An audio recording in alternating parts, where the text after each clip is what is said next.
Hey, what's up, everybody? Welcome back to Political Soul Food. It's going to be on tonight. I got an amazing guest who's all about it, about making change in our society and around the world. We got Oumou Bah. What's good? How you doing, Oumou? I'm good. How are you? I'm well. Thank you very much for doing this. Thank you for having me. Oh, it's my pleasure, and I'm sure it's going to be a treat for everybody here. So, ladies and gentlemen, Oumou is the real deal in politics, economics, making change. You know, a lot of people talk about it. I theorize about it intellectually, but she's about it.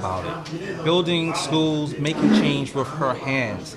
And so, before I jump into all the juicy stuff, I want everybody to get to know who you are. So, Oumou, let us know where you're from. Oh, I'm from Guinea, West Africa, and I migrated in America in the early 90s. And I came to New York. I stayed for 6 months and then moved to Chicago. So Chicago is my hometown.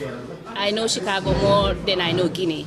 Wow. Wait a minute, you just bypassed New York like that? Yes. We don't count? Oh my goodness. But hey, I'm back. I'm here. That's true. Okay, now I'm in New York, so I'm here. All right. What year did you move to the States? 1994. 1994. Yeah. What a year. Yeah. And what did you think about the States when you left Guinea? The States represented the dream. Right. For us, especially for me and my family, because I'm a product of a single mother. Wow. My mom actually changed our entire life. Wow. I'm just going to give you like a little background of my mother. Yeah, please do.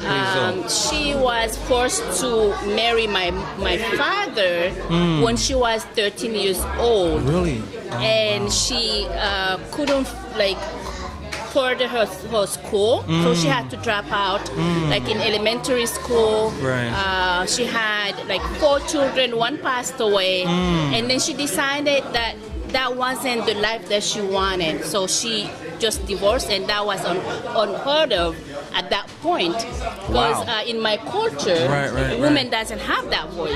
Women they tend to be more submissive. They go with the flow. So my mom, that wasn't the lifestyle she wanted, not just for herself, but for her children. So after so many years, she just left my dad. Right. And she restarted her life. She became an entrepreneur, and one day she decided to move to America, and hey, the rest is history. Wow, the rest is history, and I think the rest is the present, because you are embodying sort of what your mother went through, and her mindset and her will. Exactly. And so evidently, I can tell you right now, Oumou is not the submissive type. She's a go-getter. She's about it, entrepreneur, philanthropist. And so, how did you get into politics? I loved through my mom. My mom actually was an activist as well. She's one of the co-founder of one of the biggest political party in Guinea. She co-founded that here in New York City. So she was very activist. What's the name of that party? It's called now UPR. UPR. But before, prior to that, it was UNR. Oh, okay. So she was the founding member. And very involved in politics, in social justice. So it's like I'm just like taking what my mom left off and then moving forward with it. Right. That is awesome. Yeah. So did that start in Chicago or in New York? In New York City. In New York City. So we get some props. In Harlem. In Harlem, really? Yeah, and exactly how did that happen? Like, did you walk down the street and you decided to just start voting and start getting into politics, just like that? No, actually,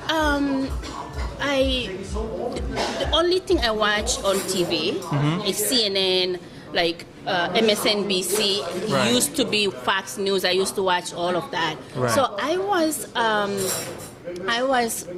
attuned with politics from the beginning through my mom, because my mom introduced me to all these TV stations. Right, But right. it was when President Obama decided to run for office. Actually, it wasn't here. I thought you were talking about my mom, but I started in Chicago. In Chicago, okay. I started in Chicago when President Obama decided to run for the Senate. For the Senate. Oh, okay, that's around So 2004. I volunteered. Yeah. I volunteered for his campaign, and then in 2008, I volunteered. I went to Iowa, went to Wisconsin. So that's when I realized how civic engagement is important. Right. So from that on, I became very like an informed citizen. I became more engaged.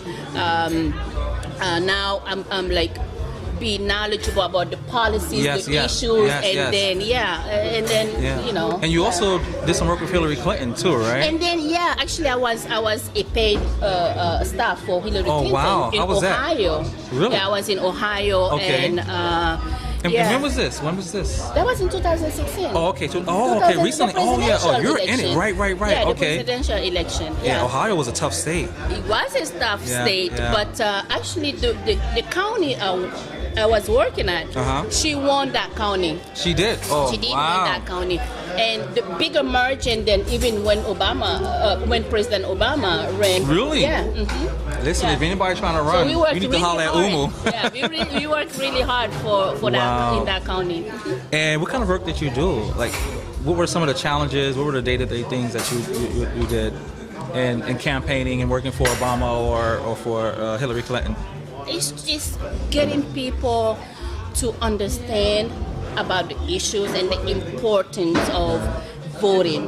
Right. And that was one of the biggest obstacle challenges for me in the field, especially in 2016. In 2008, people were more energized. They were actually more engaged in 2016 for some reason. I don't know why. Yeah. But that was one of the biggest challenges to make sure, because what I kept telling people, regardless of Hillary Clinton politics, do not let this guy come to office. Right. Do not wait until November 9 and wake up and find that. And I would always say, God forbid that you wake up like in November 9 and find that this guy is in the office, and that's what happened. That's what happened. That's what happened. An American nightmare. Yeah. So, wow, this is really cool. Let me ask you a question. So, why is politics so important to you? Why do you give your time? Politics. Because a lot of people don't really care. They feel like politics doesn't matter. And some people say, I'm not political. I think you can't escape it. So that's why I think it's important. And there's a saying in Guinea, if you don't do politics, politics will do you. Because whatever you do in life, like whether you are an entrepreneur, like a weather or whatever, these policies that those people are making affect you. Wow. Yes, that's right. So if you're not aware of those issues from the beginning and get involved, it's like I say this all the time. When you're not involved in politics, you are being voiceless, and that's it on you. You are keeping your voice to yourself. Right. And we are so fortunate that we are in a country where you have the right to vote. Right. Many countries don't have that. Right. They don't have the right to vote, but here you do have that. And in order for your voice to be counted or your vote to be counted, you have to get out and vote. That's right. Yeah. Some people, unfortunately, feel that it doesn't matter if they vote or not, and it becomes contagious, and that's why we have this effect where it feels like nothing's happening, because if everybody is not voting and because they don't see the immediate change, then they continue not to vote, and then nothing happens when they vote that one time because they think that, I'm going to vote, the world should change. But you have to be on top of it. You have over and over. Right, and I'm not discounting their concerns. Right. It's so true. The politicians, they are in there for themselves. Yeah. But there's a reason for that. Right. If you're not involved in politics, you're not holding them accountable. Right? Of Exactly. course, just gonna be working. They're gonna be like career politicians. Right. And it's not just voting. You vote, and then you keep them accountable. You keep the fire. You keep their feet on the fire. Yes. If you vote and you're not engaged, it's like cooking their favorite meal, and you put it like in a very beautiful platter and you give it to them. Yes, that's right. Because they're just gonna be eating the food. Right. So when you vote for them, make sure the reason why you voted for them, that they at least keep their promise. Right. And also by holding them accountable, you are informing other future politicians what you want. Exactly. And if they want to get your vote, they have to start developing a track record to earn your vote, because they know that you're going to hold them to that fire. Exactly. But if we have a track record where we vote now and then maybe never, if it's flimsy, treated as that. Yeah, inconsistent basically. Right. Yeah, that's a great point. So now, let's get into your activism. Okay. So I'm really interested in your academy, the Solidarity Academy of Bambeto. Bambeto. Yes, all right, it. Bambeto, I got it.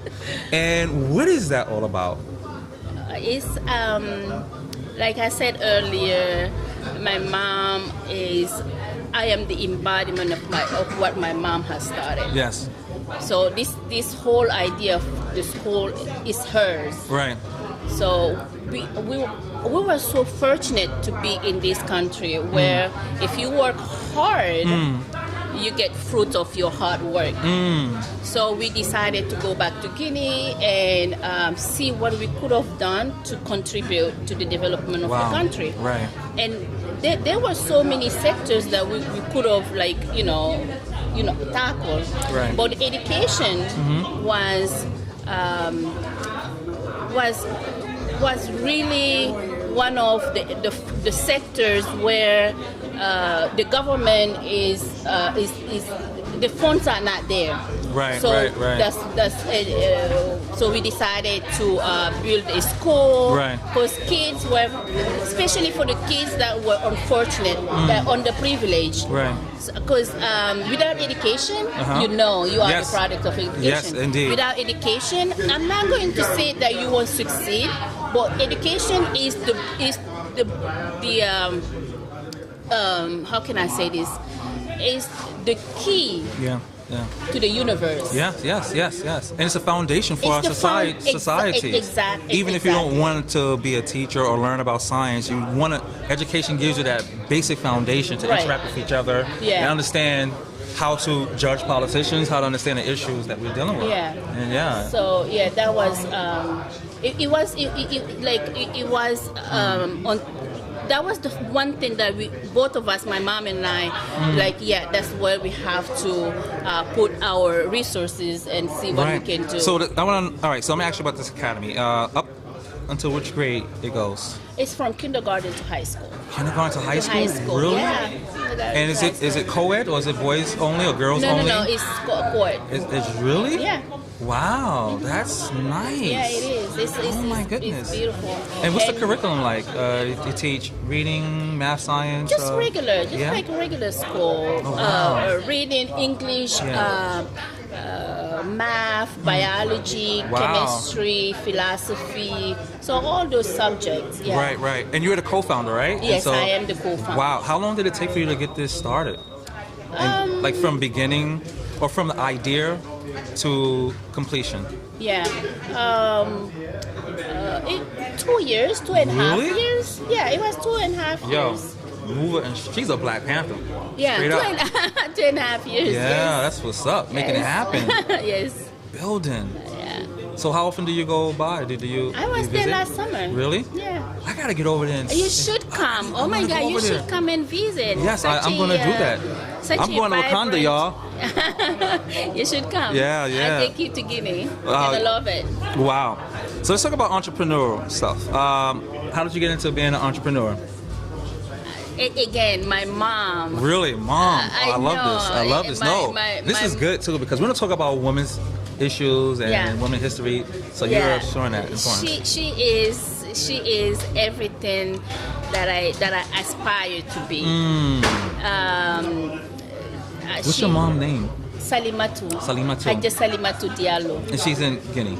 She's here. She's here? Yeah, she's here. Let's say hi to your mom. Hi, Salima. Hello. What's up? Hi, Nene. We call her Nene. Nene. Hi, Yeah, Nene. Nene. You have an amazing daughter here. Oh my God, you Amazing. have to meet her. She's amazing. I look forward to it. Yeah, you have to meet her. Oh man, that'll be cool. So that was the first thing I did when I came. I learned English, and then I took classes, ESL classes, and then I saved some money. And I opened up like a beauty shop, like a hair braiding salon in Chicago. Oh, wow. Yeah, Chi-Town again. Oh my goodness. Yeah.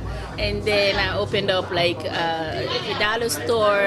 Okay. And then restaurant. Yes, that's where we met. I met at your restaurant. Actually. That was some delicious food. Yeah. I was so mad when we were going. I was like, what in the world's going on? Yeah. That's cool. So what you got going on now? Right now, I'm working.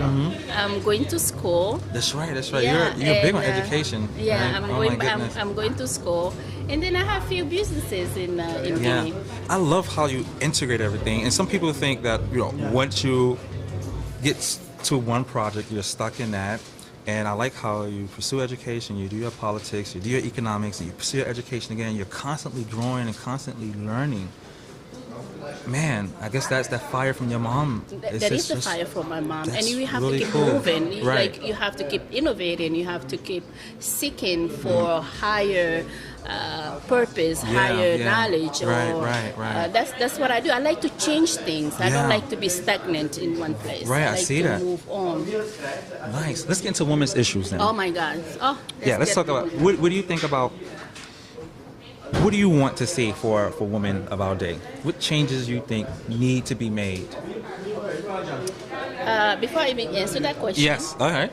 I want to wish every woman out there from all walks of life happy International Women's Month. Yes. It shouldn't even be 1 month. It should be like every single day. But I understand why they chose 1 month. Is to remind people what we are going through or what we've been through, and give us respect. I understand that. So in 2020, it's going to be 100 years since women got the right to vote. Right. Yeah, the 19th Amendment. Yeah.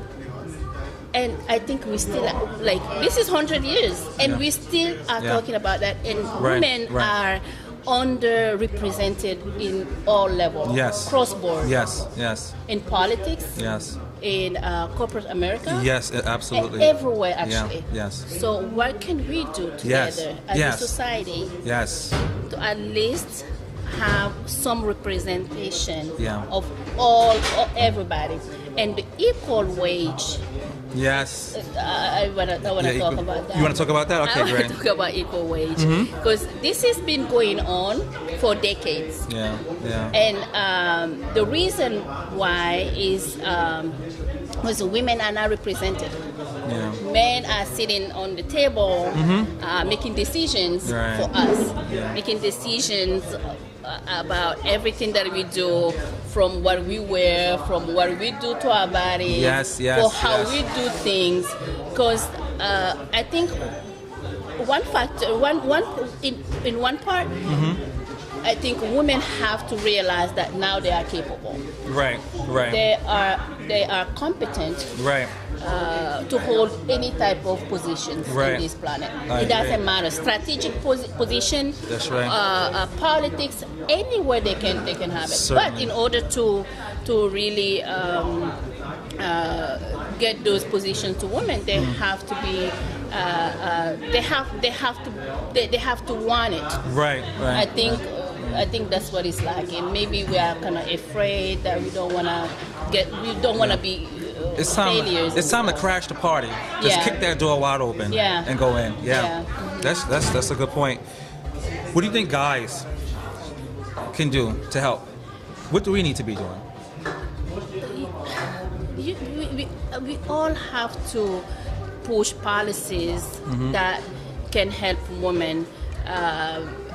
I know change won't come just by women being involved themselves only. Right, that's right. You guys have to be part of it. And trust me, there are so many men out there that are pushing things that can make our lives better, and we have to salute you guys for that. Oh wow, yeah, guys, we got to step our game up. You know, there's so much we can do, even at the cultural and social level. You know, often I get into conversations at Starbucks, and you know, I see some guys, even some of my friends, you know, make some misogynist comments. And to a certain degree, knowing some of these people, I know they don't really mean too much harm, but the fact is that our language is dominated by, you know, a man's sensibility, that we can get away with saying jokes that are really insulting when you really think about it. You know, and I would like to call, you know, guys attention to that and step our game up in how we remark to women, how we talk about them passing in the street, even behind closed doors. And so at the social level and at the cultural level, I think there's a lot that we can do. It's so interesting that you said that.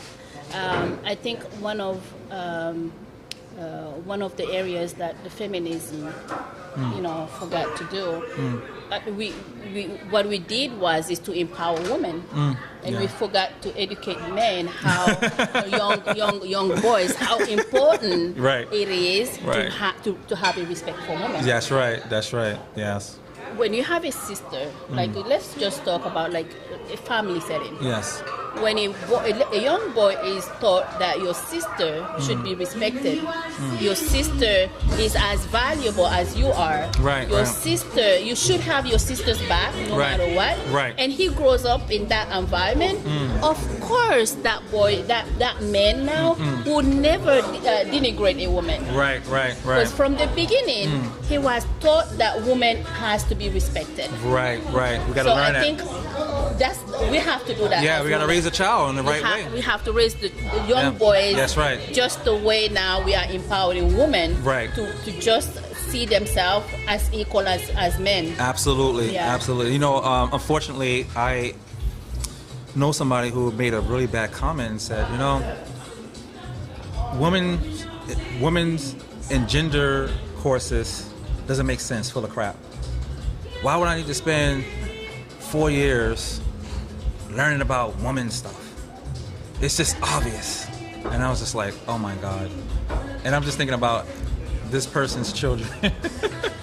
You know, and so, you know, so it's not just a political, I mean, all of this is politics. It's not just, you know, passing bills, but it's also our mindsets that contributes much to what we have in our society that stands against and opposes women. Yeah, it's always the beginning. I think if we tackle those issues right at the beginning with the young boys, of course that boy is not going to grow up saying those type of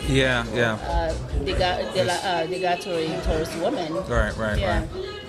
So are you ready for a woman president? Oh my God. It's about time, right? I mean, come on. It's about time. This is America.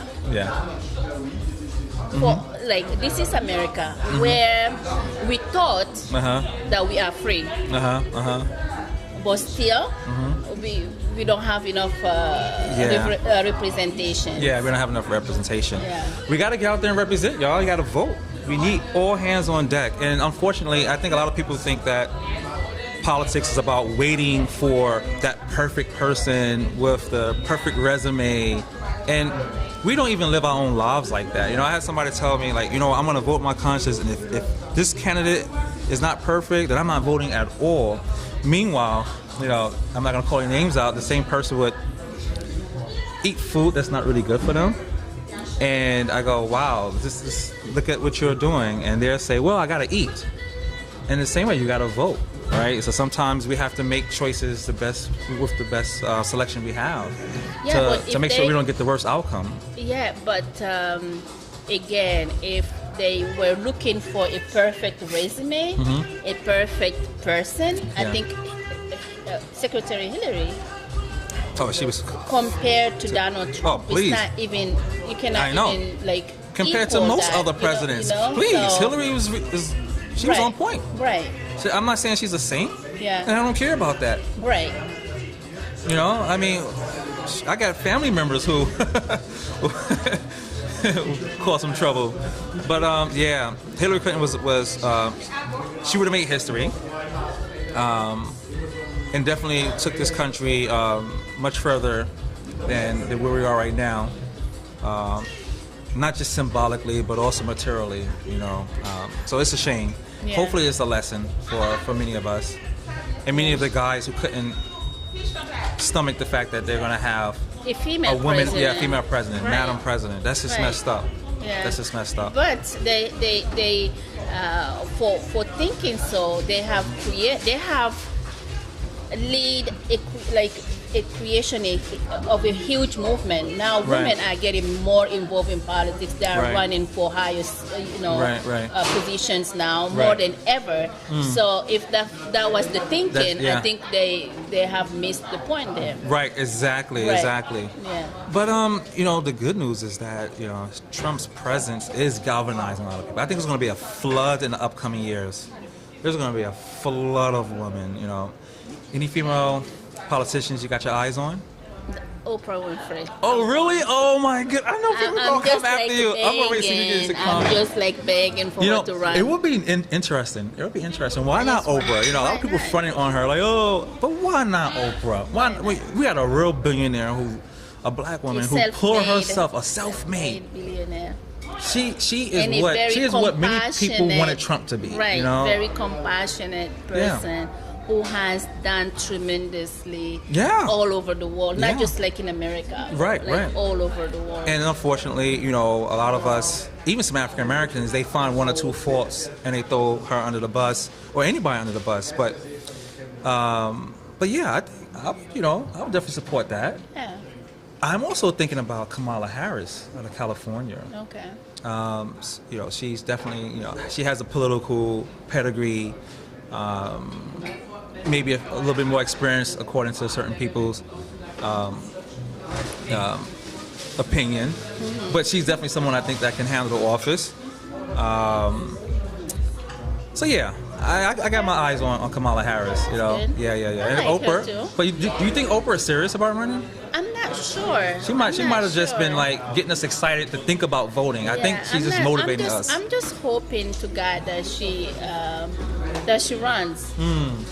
Yeah. I know she's gonna be a formidable candidate, and and I think she's gonna win. Yeah. All right. I got like one more question. Okay. I want to talk about the dynamic between the African community and the African American community. In many ways, there are some tensions, not in every respect. Okay. Have you noticed that yourself? That was when I first moved here. Okay. When I first moved here, there were tensions between African Americans and Africans because just it was in the 90s. It Right. was early 90s. There weren't like many Africans here, and the historic is so misconception about the way African Americans came here. Right. And but I don't think if that tension exists anymore. I'm not sure. You think it exists? Well, in some ways, yeah. I remember a friend, African friend, who said,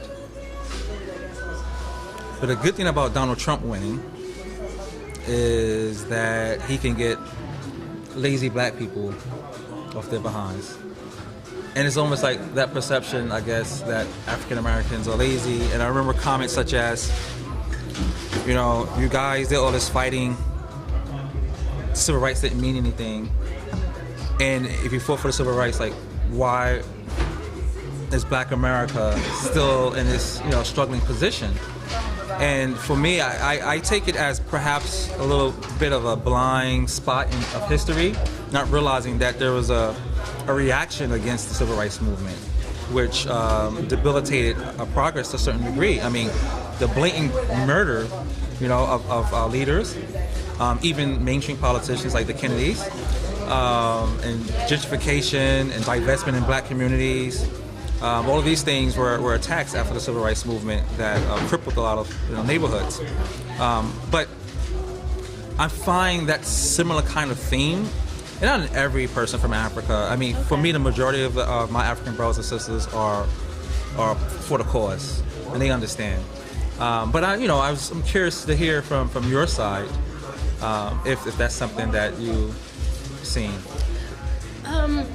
I'm not even gonna entertain to answer that moron what he said about But to tell you the truth, there is a misconception about African Americans, just as there's a misconception about Africans. Absolutely. We always been associated with poverty, diseases, famine, like animalistic features and stuff.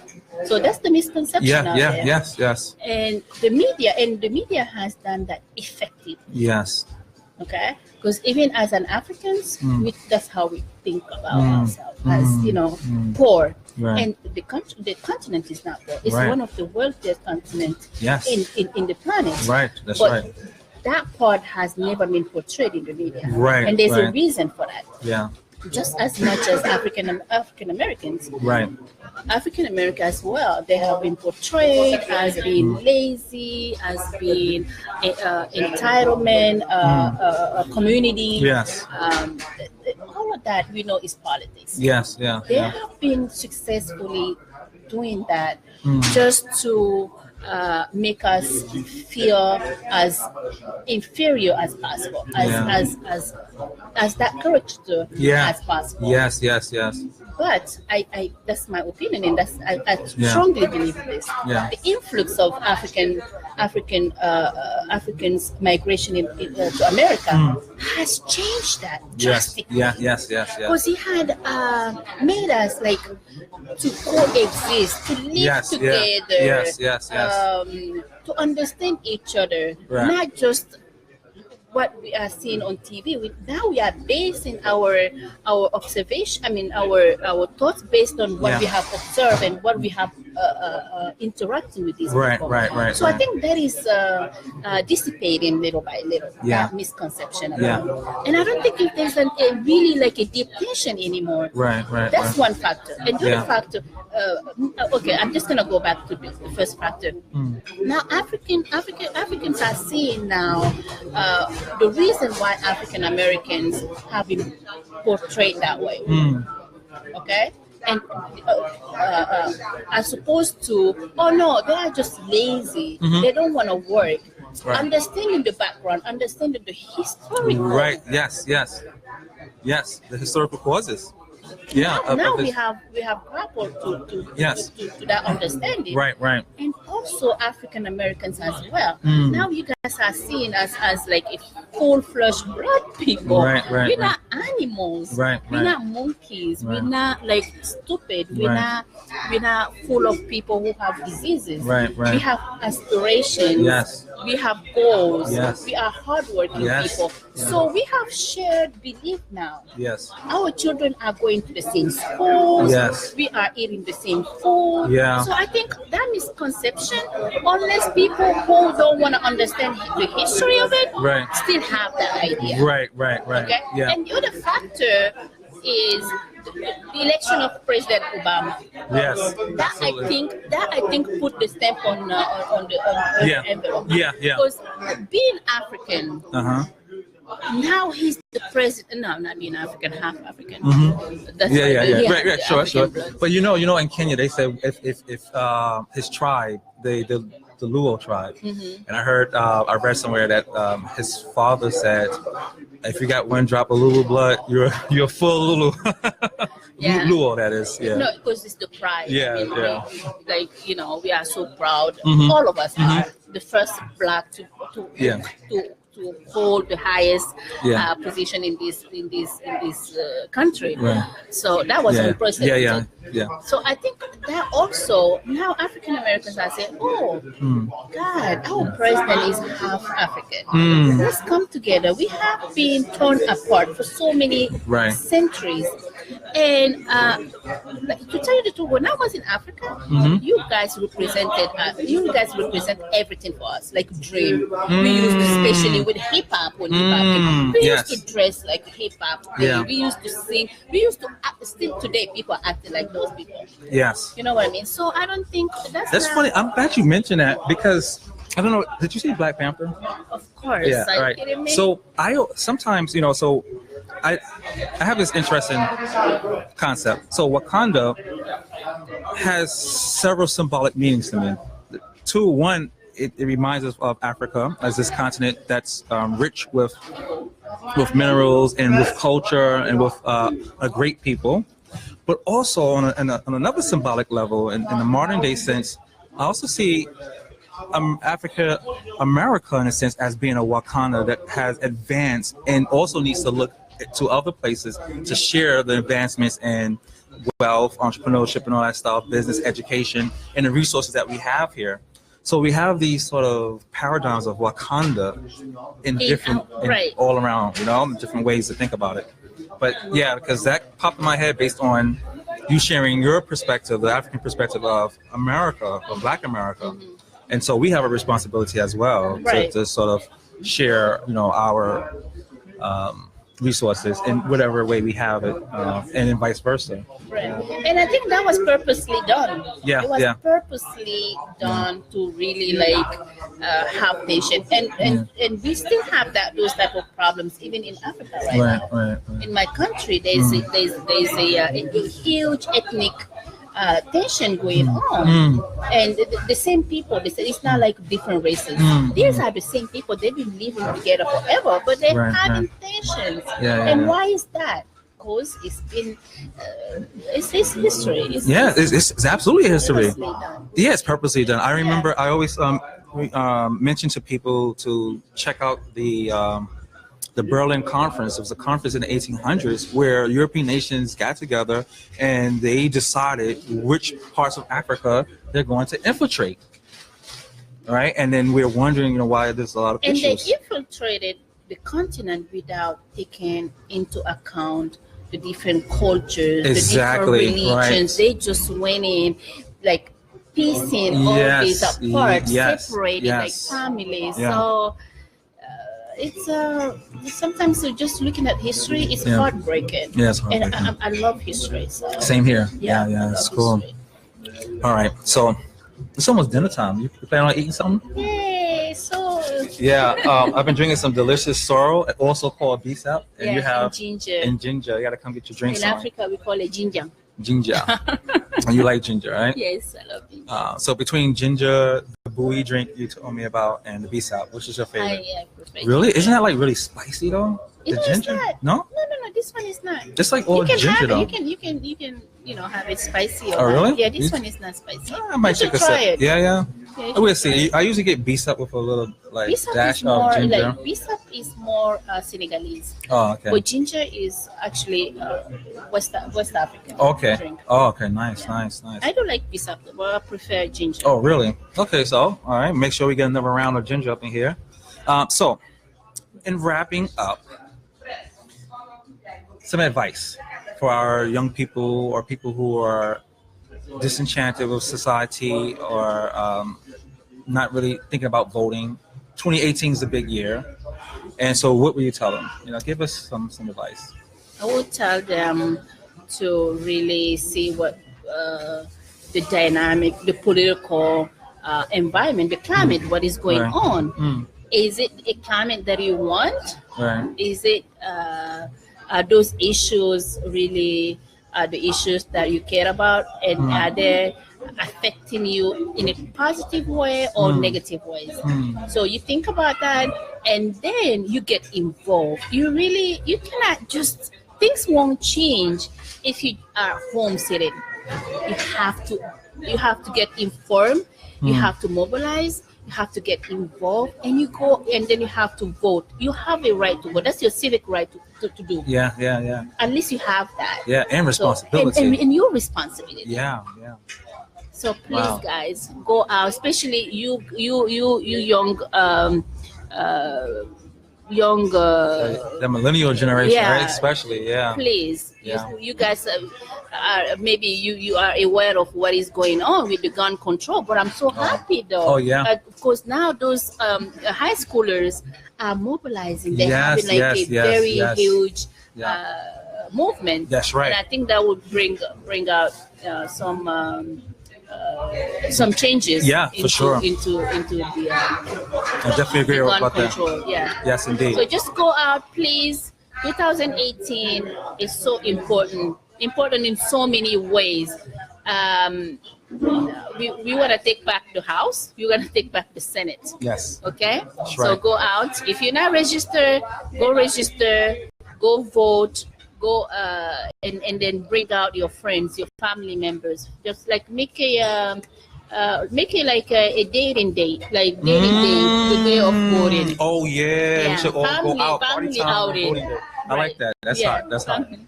That's hot. We're gonna do that, y'all. We're gonna do that. Political soul food crew. We're gonna all get together, hit the voting lines, and then like go out and eat. Maybe check out a movie, something like that. Oumou, Yes. thank you so much. Thank you for having me. It was a pleasure, ladies and gentlemen. Thanks for tuning in. I want to give a shout out to Chaz Jacob Restaurant for letting us do this here. The manager, Amadou, he was so cool. He said, "Yo, just come on in." They hooked us up with a spot. Now we're about to get on with some good food. I want to give a shout out to my homeboys, my crew, Ibrahim, my boy Kev in the cut. I want to thank everybody who's been really supporting us out here. And thanks again, Oumou. Thank you and congratulations. Oh, thank you. Thank you so much. Over and out. Peace and love, everybody.